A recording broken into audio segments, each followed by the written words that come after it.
ہم مثال ثواب کی محفل میں آئے ہیں، بالکل مختصر سے وقت میں چند گزارشات کروں گا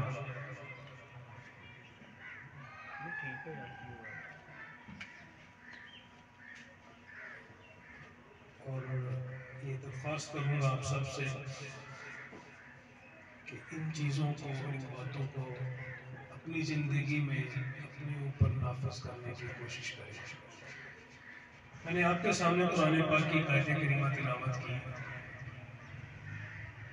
اللہ تعالیٰ نے ارشاد فرمایا والذین جاءوا من بعدهم یقولون ربنا اغفر لنا ولإخواننا الذین سبقونا بالایمان،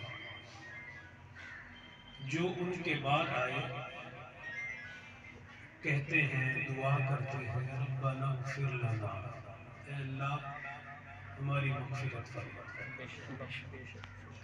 وَلِإِخْوَانِنَا الَّذِينَ سَبَقُونَا بِالْإِيمَانِ، اور ہمارے ان بھائیوں کی جو ایمان کی حالت میں دنیا سے ہم سے پہلے چلے گئے۔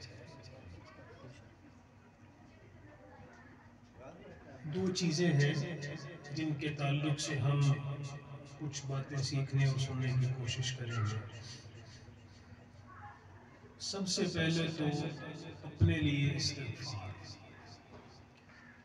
استغفار اللہ تعالیٰ سے معافی طلب کرنا، یہ ایسی عبادت ہے کہ جو بندے کے بہت سارے مسائل کو حل کر دیتی ہے۔ حضرت مولا کائنات علی المرتضیٰ شیر خدا کرم اللہ تعالی وجہہ الکریم کے پاس ایک دفعہ ایک شخص آیا اور آ کر کہنے لگا حضور میں چاہتا ہوں کہ میں بخشا جاؤں، میری مغفرت ہو جائے۔ آپ نے اس سے فرمایا استغفار کیا۔ اسی مجلس میں ایک اور بندہ آیا اور وہ آ کر کہنے لگا حضور بارش برسنے کی دعا کیجیے، اللہ تعالیٰ بارش برسا دے۔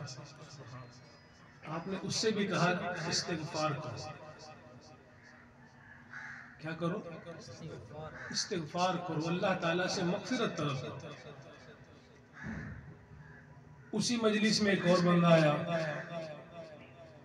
اس نے آپ سے عرض کیا حضور مال و دولت میں فراوانی کی دعا کروانا چاہتا ہوں کہ اللہ تعالیٰ مجھے مال و دولت میں برکت نصیب کر دے۔ حضرت مولا کائنات علی المرتضیٰ شیر خدا کرم اللہ تعالی وجہہ الکریم نے اس بندے سے بھی یہی کہا، کیا کرو؟ استغفار کرو، اللہ تعالیٰ سے معافی مانگو، مغفرت طلب کرو۔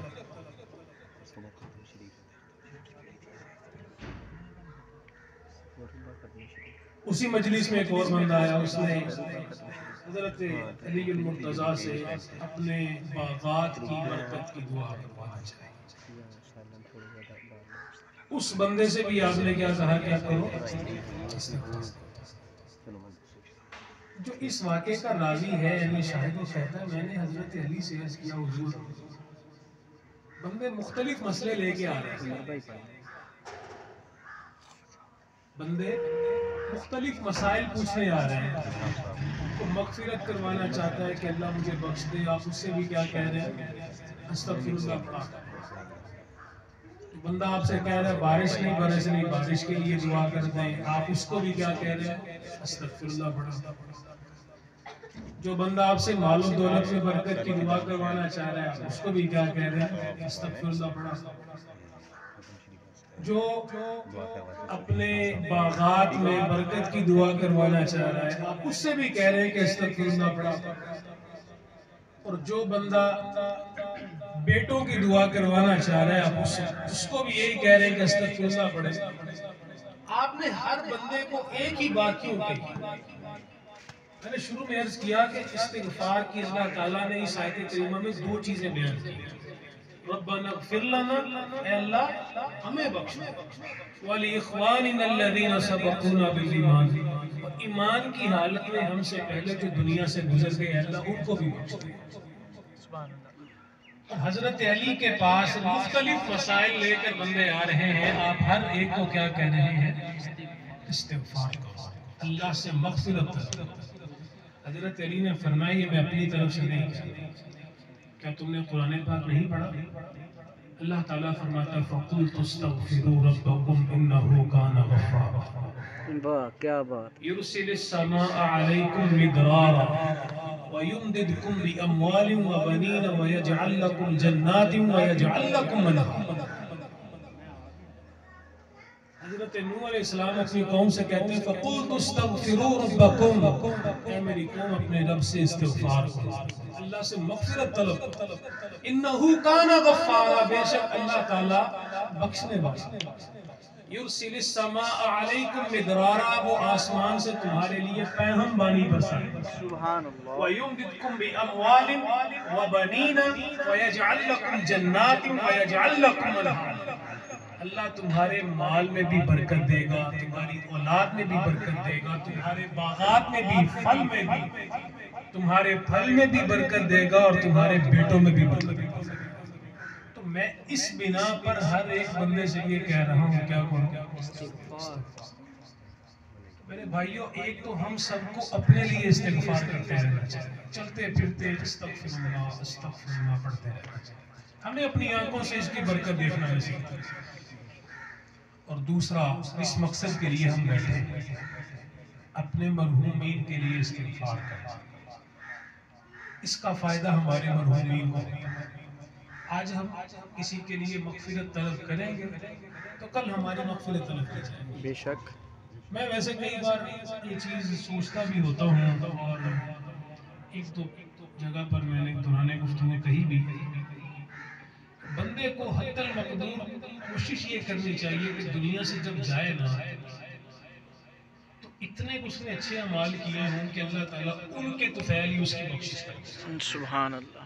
کیونکہ جس زمانے سے ہم گزر رہے ہیں، جو حالات ہمارے سامنے ہیں، ہم لوگ جنازہ پڑھنے کے لیے بھی گئے ہوتے ہیں نا، تو اس وقت بھی ہماری کیفیت یہ ہوتی ہے کہ جو میت کا بالکل قریبی بندہ ہے نا، بس اس کو ٹچ کر لیں، اس کو مل لیں. اس کو پتہ ہونا چاہیے کہ فلاں بندہ جنازے کے لیے.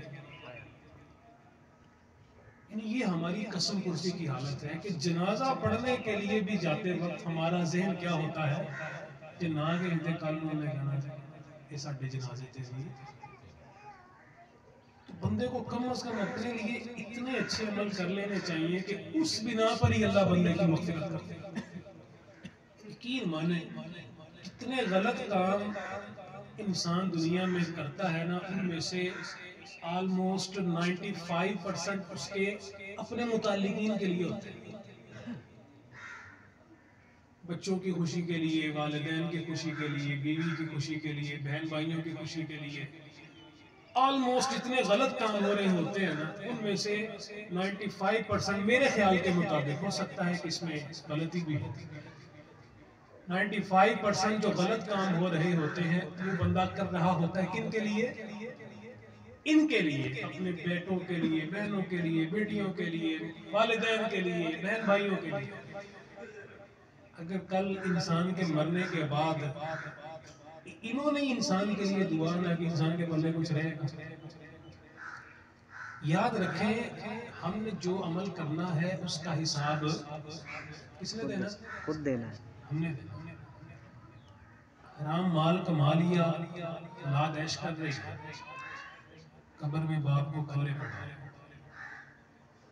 غلط انسان جو کرتا ہے اس کا حساب اس کو خود کو دینا پڑے گا. پیچھے والے بندے کا حساب وہ عیش کریں گے، موج کریں گے، حساب اس کو دینا پڑے گا جس نے غلطی. اس لیے دنیا میں رہتے ہوئے کم از کم اپنے لیے ہمیں اتنے اچھے عمل کر لینے چاہیے اللہ ان کے طفیل ہی ہماری مغفرت کرے. ہمیں کسی کی آس امید نہ، لیکن چونکہ ہم مسلمان ہیں، مسلمان ہونے کے ناطے اللہ تعالیٰ نے یہ چیز کر دی. ربنا اغفر لنا ولی اخواننا الذین